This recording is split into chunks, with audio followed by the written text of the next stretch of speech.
로마서 33번째 시간, 나는 깨진 그릇이라 흐르는 물에 거합니다. 나는 깨진 그릇이라 흐르는 물에 거합니다 라는 제목으로 하나님 말씀 나누겠습니다. 기독교 신앙은 막연하지 않습니다. 명확합니다. 구원은 예수님을 믿어야 합니다. 천국은 분명히 있습니다. 말씀은 반드시 이루어집니다. 아멘입니까? 이처럼 구체적이고 확실합니다. 그러므로 성도의 삶도, 성도의 신앙도 추상적이거나 막연하지 않습니다. 확실합니다. 명확합니다. 오늘 성경은 계속해서 구원받은 성도의 살아갈 모습에 대해서 구체적으로 말해주고 있습니다. 오늘도 지난번에 이어 다시 한번 사랑을 말합니다. 그만큼 사랑이 성도의 실천사항의 근본이기 때문입니다. 우리가 사랑하지 못할 이유가 있습니다. 사랑하지 못할 사람이 있습니다. 그러나 그럼에도 불구하고 성경은 사랑하라라고 분명하고 단호하게 말합니다. 구원받은 성도는 반드시 사랑을 실천하라는 것입니다. 왜요? 사랑해야 할 이유가 많기 때문에. 그 이유 가운데 오늘 본문을 중심으로 세 가지만 정리하면 다음과 같습니다. 여러분이 사랑하지 못하겠다라고 말해도 다시 사랑해야 하는 이유는 첫째, 우리가 사랑에 빚진 자이기 때문입니다. 8절 상반절을 보십시오. 피차 사랑의 빚 외에는 아무에게든지 아무 빚도 지지 말라. 여러분, 먼저 사랑을 말하기 전에 빚을 좀 언급해야 하겠습니다. 왜요? 빚에 대해서 오늘 성경이 말하고 주님이 중요하게 생각하기 때문입니다. 성도는 빚을 지어야 될까요? 말아야 될까요? 지지 말아야 합니다. 왜요? 하나님이 빚을 대단히 싫어하십니다. 빚지는 걸 싫어하세요. 오늘 8절 말씀을 헬라어 성경이나 영어 성경에 보면 아무 빚도 지지 말라라는 게 한글 성경에는 뒤에 나오는데 헬라어 성경이나 영어 성경에는 앞에 나와요. 그 말은 그걸 강조하는 거예요. 다시 말하면 그만큼 하나님이 빚지는 걸 싫어하기 때문이다라는 것입니다. 그러므로 성도는 빚지는 것을 대단히 주의해야 합니다. 어제 인터넷 신문에 보니까 우리나라 부채에 대한 기사가 나왔습니다. 올해 국가 부채가 758조에 이른다고 합니다. 조예요, 조. 얼마나 많은지 몰라요? 여러분, 기업 부채는 1954조고요. 가계 부채는 1827조예요. 그러니까 다 합하면요 5천조에 육박한대요. 5천조가 빚이에요, 빚. 우리나라 전체에. 이거 엄청난 액수죠. 문제는 규모도 규모지만 부채의 증가 속도가 대단히 빠르대요. 세계에서 4위예요. 우리나라가 빚지는 게요, 그냥 막 빚지는 거예요. 뭐 돈 빌려서 땅 사고, 돈 빌려서 집 사고, 돈 빌려서 사업하고. 빚지는 증가 속도가 엄청나게 빠르대요. 그게 더 심각하다라고 전문가들은 말합니다. 이걸 계산해 봤습니다. 한 가구당 도대체 빚이 얼마가 될까? 전체 인구를 따져보니까요, 한 가구당 8,256만 원, 약 1억 원의 빚이 있는 거예요, 평균. 집집마다. 그래도 우리 집은 없어요. 다행이에요. 여러분도 없죠? 네, 할렐루야. 빚지지 말아야 돼요. 하나님이 성경 곳곳에 빚지지 말라, 빚 되게 싫어하세요. 물론 살다 보면 어쩔 수 없이 빚을 지는 경우도 있습니다. 특별히 올해는 코로나19라는 여파 때문에 더욱 빚을 안 지고 싶어도 질 수밖에 없는 상황이 있습니다. 그럼에도 불구하고 빚을 지기 전에 심사숙고해야 돼요. 혹시 빚의 원인이 내 욕심은 아닌지, 좀 더 절약하고 자족하면 되는데 그 욕심을 충만하기 위해서 다른 사람들 다 하니까 나도 따라가려고 무리해서, 뱁새가 황새 쫓아가듯이 무리해서, 아니면 하나님 앞에 믿음으로 금식하고 구하든지. 하나님 주실 줄 믿습니다. 오늘 새벽 기도 때 이삭을 보십시오. 거부가 됐잖아요. 재벌이 됐잖아요. 어떻게? 하나님 앞에 기도하고 복받음으로. 그런데 기도도 안 하고 욕심도 안 줄이고 그냥 쉽게 빚지는 거예요. 예수 믿는 사람들이. 하나님 싫어하세요. 절대로 복받을 수 없어요. 심사숙고해야 돼요. 그냥 간단하게 쉬우니까 그냥 은행 가서 돈 빌려서 집 사고 해결하고 결혼하고 장만하고. 여러분 오해 없이 들으십시오. 살다 보면 저도 빠듯해요. 그래서 빚을 질 수밖에 없는 상황에 이를 수도 있어요. 그런데 그럴 상황에서도 다시 한번 생각해 봐야 돼요. 이게 내가 꼭 필요한 건지, 욕심은 아닌지, 내가 낭비를 줄여야 되는 건 아닌지, 아니면 기도하고 하나님 앞에 한번 매달려 봤는지. 근데 그런 것도 없이 그냥 쉽게 꽂어. 그러니까 부채가 막 늘어가니까 이게 도대체 삶이 행복할 수가 없는 거예요. 우리 사랑하는 성도들 다 빚 청산되길 바랍니다. 가만 생각해 보니까 제가 한 7년 전 우리 교회 여기 오기 전에 빚 청산 시리즈 해갖고 한번 3번 설교한 적이 있었어요. 그때는 무슨 시리즈 설교 많이 했어요. 그때 빚 청산 시리즈 해갖고 가게에 빚이 있는 분들 특별 기도 해갖고 나와서 다 기도하고 하나님이 응답하시고 또 은혜 베풀어 주신 적이 있는데, 오늘 말씀에 특별히 나왔기 때문에 권면합니다. 하나님 빚 싫어하세요. 빚 주의하는 저와 여러분 되기를 주님의 이름으로 축복합니다. 영국의 스펄전 목사님의 전기를 보면 이런 내용이 기록되어 있습니다. 어린 시절 초등학교를 다닐 때 학교 가는 길에 연필 가지고 가는 것을 잊어버렸어요. 그래서 근처에 문방구에 가서 연필 한 자루를 외상으로 샀어요. 학교 끝나고 집에 돌아와서 아버지께 말했다고 합니다. 아버지, 내가 연필을 꿨어요. 외상으로 샀어요. 그랬더니 아버지가 크게 화내시면서 어린 스펄전을 책망했대요. 어린이가 벌써부터 빚지는 걸 배웠다고, 이놈이. 어디서 그런 걸 배웠어요, 이놈아. 그래서 아주 혼쭐을 내줬대요. 그 이후로 스펄전 목사님은 평생 빚지는 걸 싫어했대요. 스펄전 목사님이 그렇게 큰 예배당, 수천 명이 들어가는 예배당을 지을 때도 빚 없이 지었대요. 우리가 안 지려고 하면 하나님이 책임져 주시는 줄 믿습니다. 그러니까 해보지도 않고 그냥 쉽게 빚지는 거예요. 그러면 그게 날마다 평생 짐이 되는 거예요. 목회도 못해요. 빚대 찌들려갖고. 그런 목회자들 많이 봤어요. 요즘 빚내어 성전 짓고 빚 못 갚아 어려움 겪는 교회들 많습니다. 심지어 이단들이 그런 교회들, 그런 건물들 노려요. 아주 경매 팀이 있어요. 이단 안에. 제가 그거 확인했어요. 옛날에 함께 했던 그 이단들 조사하면서 그 이단 본부 안에 경매 팀이 있어요. 법률팀으로 구워져서 이 나라에 어느 교회가 건축하다가 부채에 시달리나 경매에 나왔나 그런 교회들만 타겟으로 아주 싸게 그 건물들을 인수해서 십자가 빼버리고 그 건물을 자기네 이단 건물로 사용하는 그러한 일들이 많았습니다. 이전에 함께 같은 건물에 있던 이단도 부도 맞은 교회를 인수해서 이사가는 걸 봤습니다. 정말로 슬프고 위험한 소식이에요. 성도나 교회나 빚을 주의해야 돼요. 저는 평생 하나님 앞에 왜 너는 건축도 못하고 맨날 상가교회에서 있다고 왔냐 해도 그거 책망하지 않을 것 같아요. 오히려 그 안에 있는 성도들을 얼마나 더 사랑하고 잘 섬겼느냐, 이거를 주님이 평가하시지 왜 건물을 못 지었느냐 이놈아, 이거 갖고 주님이 책망하시겠어요? 우리의 마인드가 바뀌어야 돼요. 교회나 성도들이나 목사나. 특별히 코로나 때문에 교회 건물마다, 큰 교회들마다 텅텅 볐어요. 그 시설들 얼마나 아까워요. 그것이 은혜 가운데 성도들이 마음을 합해서 우리 성전을 지읍시다 이렇게 지으면 좋은데, 그냥 욕심으로 욕망으로 지어서 은행에 빚은 계속 늘어가. 목회가 되겠어요? 예배가 되겠냐고요. 기도하다가도 빚 이 떠나지 않을 것 같아. 행복도 할 수 없죠. 자유할 수가 없어요. 그걸 또 마귀가 노려요.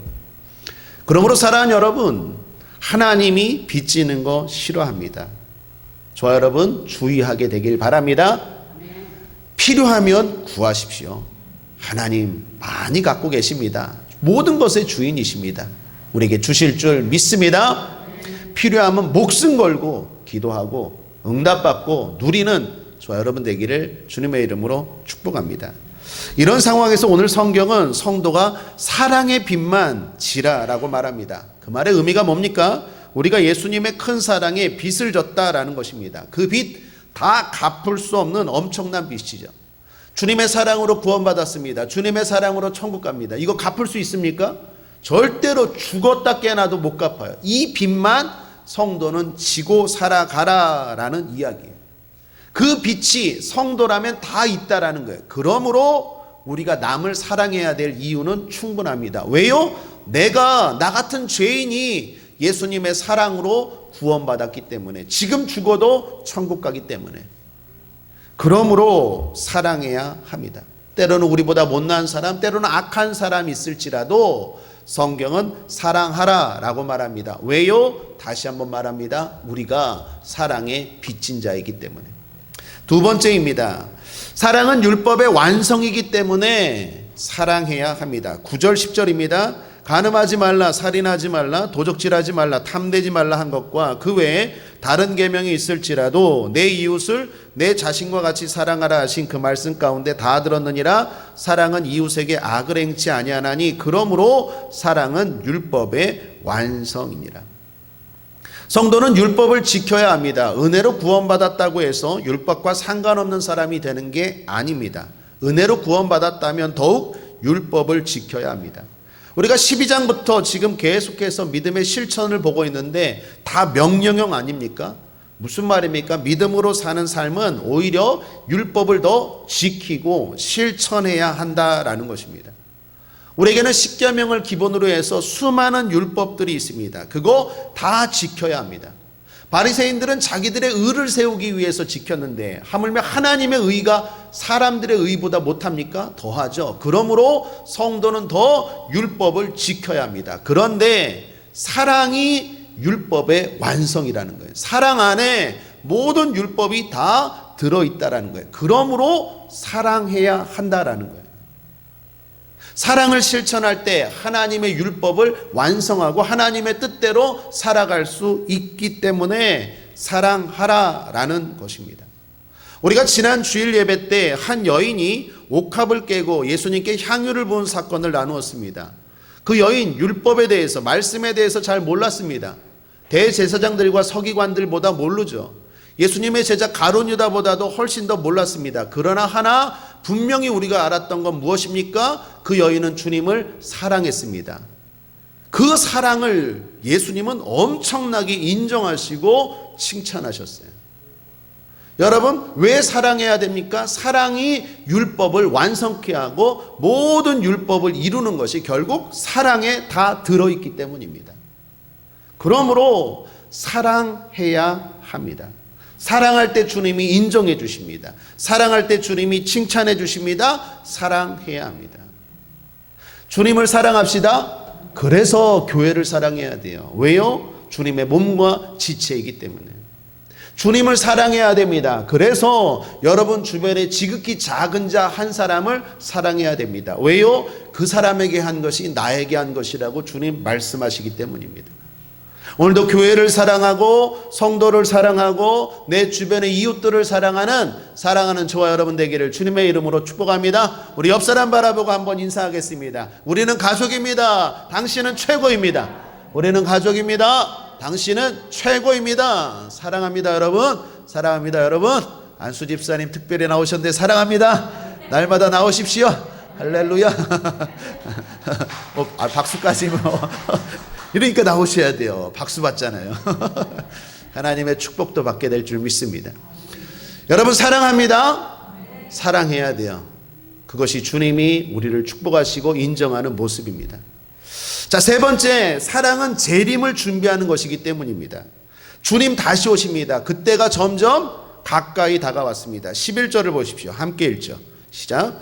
또한 너희가 이 시기를 알거니와 자다가 깰 때가 벌써 되었으니 이는 이제 우리의 구원이 처음 믿을 때보다 가까웠음이니라. 여기 또한이라고 나왔는데 영어로 beside, 그 외에도라는 뜻입니다.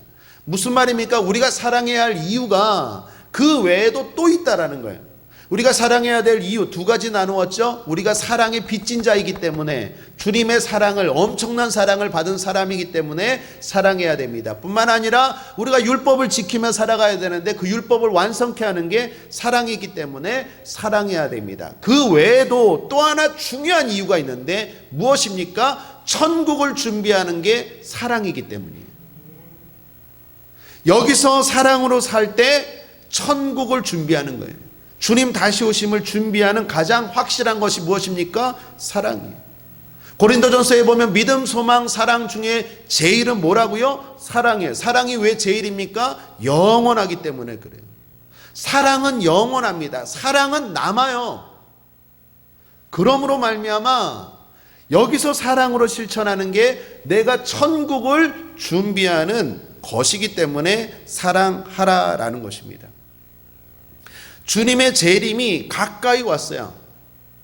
우리가 구원받았을 때보다도 재림이 훨씬 가까이 왔대요. 그런데 문제는 뭡니까? 사람들이 긴장하지 않습니다. 준비하지 않아요.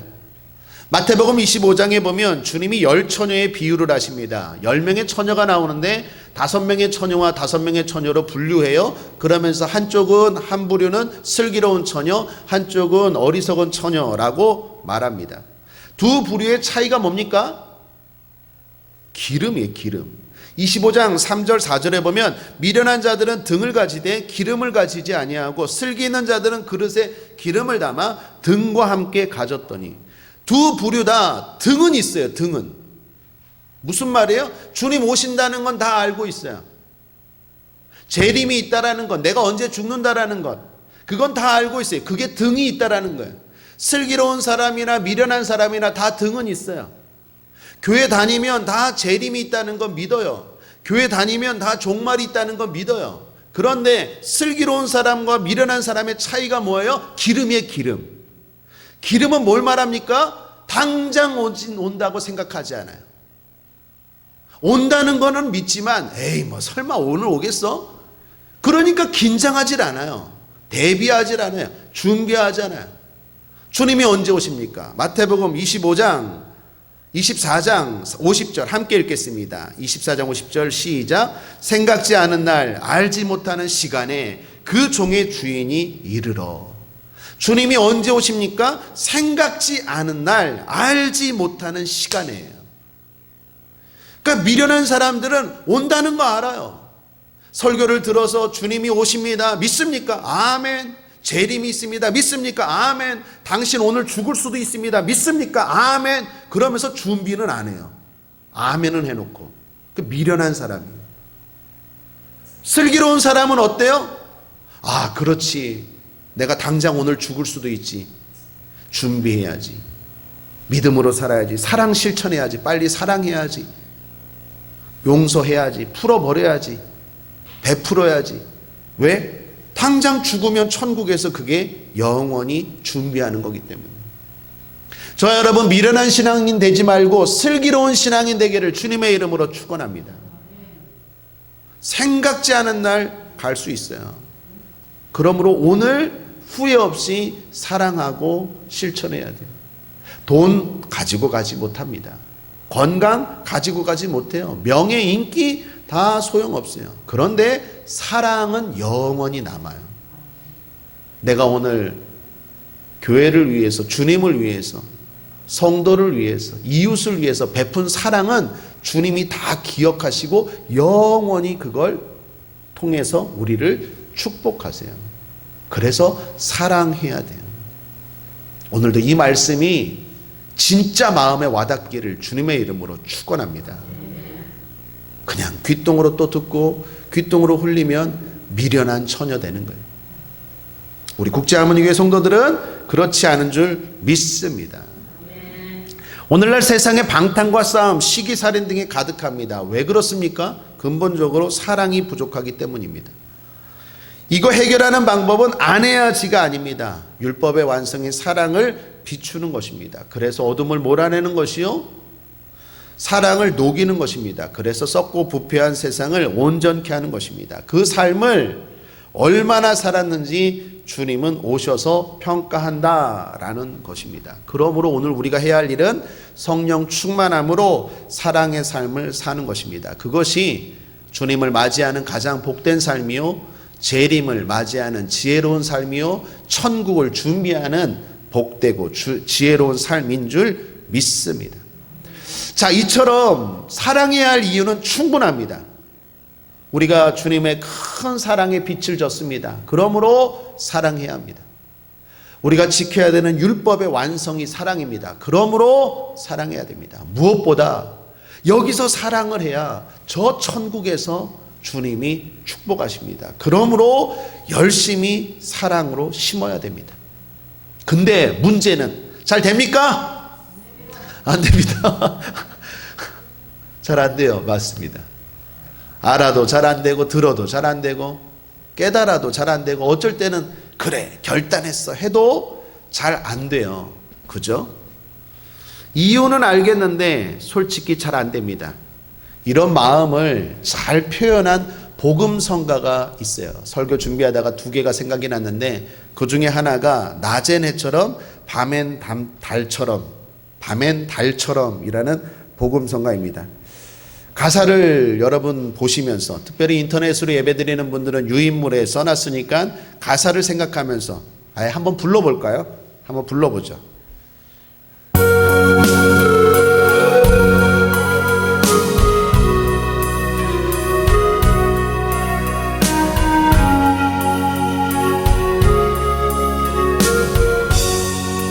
낮의 해처럼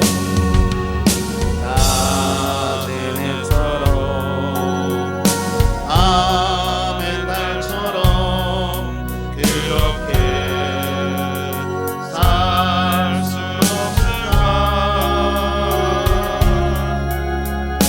욕심도 없이 어두운 세상을 주어 온전히 남을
공감되는 가사 아닙니까? 알면서도 이게 안 되잖아요. 우리의 연약함을 잘 표현하고 있는 가사가 아닌가 생각합니다. 자, 그럼 어떻게 해야 할까요? 바울이 로마서 5장에서 답을 이미 제시했어요. 5장 5절 함께 읽겠습니다. 시작. 소망이 부끄럽게 아니함은 우리에게 주신 성령으로 말미암아 하나님의 사랑이 우리 마음에 부은 바 됨이니. 여기 부은 바 됨이니라는 게 현재 시제예요. 계속해서 부어준다라는 거예요. 한 번만 부어주는 게 아니라 하나님의 그 사랑을 계속해서 부어준다는 거예요. 지금도 눈물이 나는 분들 계신데 하나님의 사랑이 예배 때마다, 기도 때마다, 성전에 올 때마다, 주님을 생각할 때마다 계속해서 부어준다라는 거예요. 성령을 통해서 부어주시는 그 사랑이 우리 안에 거할 때 우리가 이러한 사랑을 실천할 수 있는 줄 믿습니다. 내 힘으로 안 돼요. 깨닫고 듣고 알아도 결단하고 결심해도 날마다 무너져요. 비결은 뭡니까? 하나님이 우리에게 계속해서 부어주는 사랑을 우리가 의지하는 거예요. 그걸 잘 표현한 것이 D.L. 무디 목사님의 이 문구입니다. 제가 가장 좋아하는 문구예요.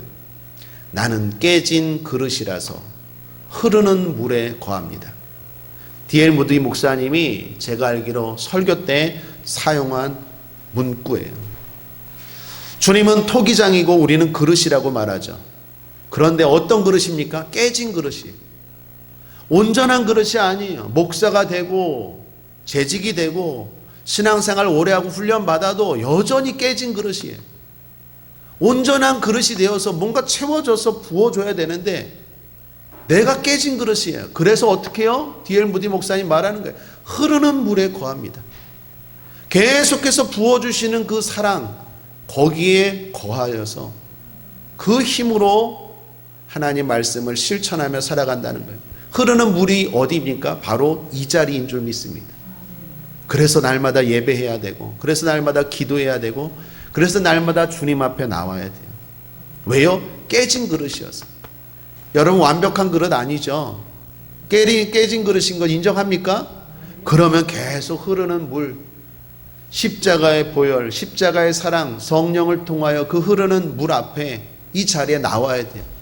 그래야 자꾸 욕심과 그리고 시기와 온갖 세상의 것들이 들어올 때마다 결단하고 깨닫고 이제는 안 해야지 하면서도 또 그 길을 걸어가려는 내 마음을 흐르는 계속해서 부어주시는 그 사랑이 우리의 가운데 채워주셔서 그 모든 악한 것들을 몰아내고 그 모든 어둠의 일을 몰아내고 그 모든 부패한 것들, 썩은 것들을 몰아내고 우리를 주님 닮아가는 삶으로 인도하실 줄 믿습니다.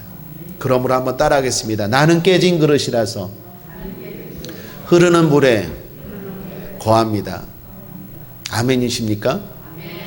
그 마음을 또한 잘 보여준 복음성가가 주님 마음 내게 주소서라는 복음성가입니다. 가사만 한번 읽어보죠. 보소서 주님, 나의 마음은 선한 것 하나 없습니다. 그러나 내 모든 것 주께 드립니다. 사랑으로 안으시고 날 새롭게 하소서. 주님 마음 내게 주셔서, 내 아버지 주님 마음 내게 주셔서 나를 향하신 주님의 뜻이 이루어지도록 주님 마음 내게 주소서. 내게 사랑을 가르치소서. 주님의 마음으로 용서하게 하소서. 주의 성령 내게 채우사 주의 길 가게 하소서. 주님의 마음 주소서. 주님 마음 내게 주소서. 내 아버지 주님 마음 내게 주소서. 나를 향하신 주님의 뜻이 이루어지도록 주님 마음 내게 주소서. 계속 반복해서 강조하는 게 뭡니까? 내 힘으로 내 마음 안 돼요. 주님 마음 주어셔야 돼요. D.L. 무디 목사님의 표현으로 하면 흐르는 물에 자꾸 거해서 그 마음을 갖고 예수여 나를 도와달라고 그러한 기도를 통하여 믿음을 통하여 우리가 이 모든 알고 깨달은 말씀대로 살아갈 수 있는 줄 믿습니다. 그러므로 사랑하는 여러분, 저와 여러분 깨진 그릇인 것 인정합니까? 인정하시고 날마다 겸손함으로 흐르는 물 주님의 보혈 십자가 앞에 날마다 거하는 저와 여러분 되기를 주님의 이름으로 거듭 축복합니다. 말씀을 정리합니다. 사랑할 이유는 충분합니다. 그래도 잘 안 됩니다. 깨진 그릇임을 인정하시고 날마다 흐르는 주님의 사랑에 거합시다. 그것이 승리하는 비결인 줄 믿습니다. 오늘도 풍성한 하나님의 사랑이 성령을 통하여 우리 마음에 부어 주실 줄 믿습니다. 기도하겠습니다. 하나님 아버지 감사합니다. 오늘도 주님 앞에 나왔습니다. 깨진 그릇입니다. 알면서도 못합니다. 깨달았다고 하면서도 안 됩니다. 결단하고도 무너집니다. 그래서 오늘도 또 십자가의 사랑, 풍성한 성령을 통하여 주시는 그 사랑 앞에 나왔습니다. 주여 채워 주시옵소서. 할 수 있도록, 실천할 수 있도록 도와주소서. 예수여 도와주시옵소서. 감사드리며 예수님의 이름으로 축복하고 기도했습니다. 아멘. 우리